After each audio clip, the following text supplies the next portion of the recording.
आमच्या अकाउंटावर एक 5-6 लाख रुपये आहे म्हणून समजून घ्या मला. ते जर खर्च करत करत गेलो की आम्हाला काय होतं महाराज, ते निम्मे होत जातात, कमी पडत जातात. कमी पडून संपले की आम्हाला काय होतं महाराज, ते दुःखच येतो महाराज. मला आमचा पूर्ण सुख आहे का महाराज? 100% सुख आहे काय? नाही महाराज. हा 50% पण सुख नाही महाराज. म्हणजे तो सुख तसं थांबेल म्हणून पण सांगता येणार नाही महाराज. ते नाही झालं की काय होतं महाराज, सहज दुःख येतो महाराज. परंतु संतांच्या सान्निध्यामध्ये संतांचं ऐकल्यानंतर काय होतं, पूर्ण सुख म्हणजे 100% सुख आम्हाला प्राप्त होतो. ह्यालाच पूर्ण सुख म्हणतात.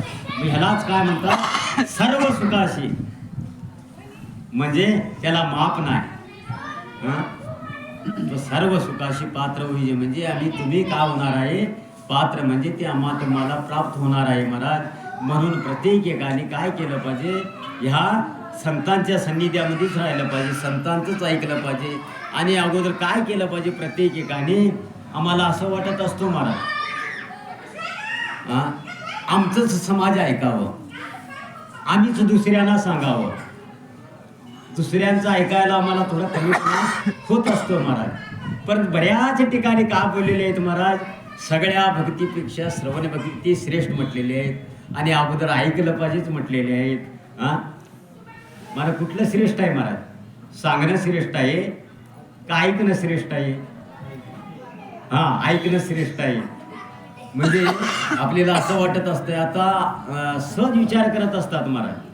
आज प्रवचनकारांनी प्रवचन गादीवर बसून प्रवचन सेवा करत आहे, कीर्तन भुवाने गादीवर थांबून कीर्तन सेवा करत आहे, पकवाजवाल्याने पकवाज वाजत आहे, त्यांना बरंच ज्ञान प्राप्त झालेलं आहे. असं सगळं अनेक प्रकारे सामान्य जीव विचार करत बसतो महाराज.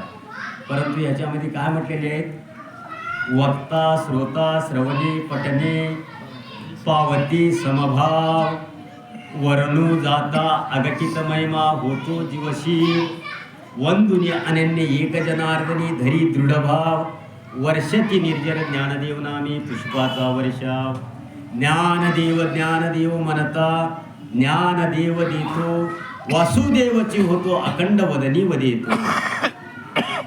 याच्यामध्ये काय झालं महाराज, सगळ्यांना याच्यात कमी जास्ती आहे का महाराज?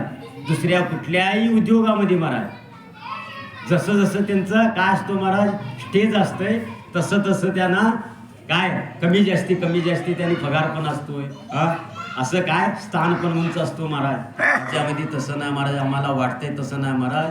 सगळ्यांना समर्थाच्या पंक्ती भोजनी तळील्या वळील्या एकची पक्वाने.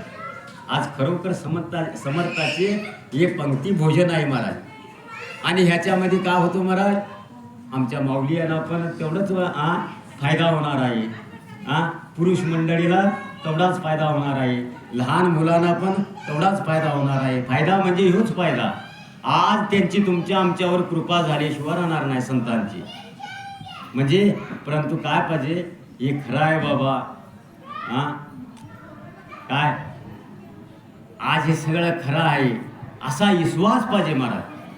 आणि विश्वास नसेल तर काय होणार आहे महाराज, करून सुद्धा वाया जाणार आहे महाराज. आता विश्वास म्हणजे देवे. आज बाबूजी महाराजांनी, बाबूजी अप्पांनी हे आहेच म्हणजे त्यांनी जन्म मरणावर विजय मिळवलेले आहेत, भगवंताशी एक रूप झालेले आहेत. जर असं समजून घेतलं की आम्ही का होणार आहे महाराज, त्यांची कृपा तुमच्या आमच्यावर झाल्याशिवाय राहणार नाही. काय सोड रे, हे सगळे करत आहे म्हणून हिनी पण करत आहे, आणि त्यांनी सगळे ते कसं थांबणार आहे, तिथे कसं राहणार आहे, ते तेव्हाच गेले ते 3 वर्षाच्या मागे. जर असं म्हटलं की काय होणार आहे, तसंच पण होणार आहे महाराज. जसं काय होणार आहे, एवढं सगळं करून सुद्धा वाया जाणार आहे. वाया म्हणजे कसं, एक पूर्वी ज्या वेळेस काय करत होते महाराज, तांदूळ करावं म्हणजे काढत होते. आता आमच्यापेक्षा ते वयस्कर आहेत ना महाराज, त्यांना थोडा अनुभव आहे महाराज. आणि ह्याच्या आईलीकडे जे आहेत ना महाराज, ह्यांना त्याचा पत्ता पण नाही महाराज. गिरणी सोडून दुसरं बघितलेलेच नाहीत महाराज. आणि काय झालं म्हणजे त्यावेळेस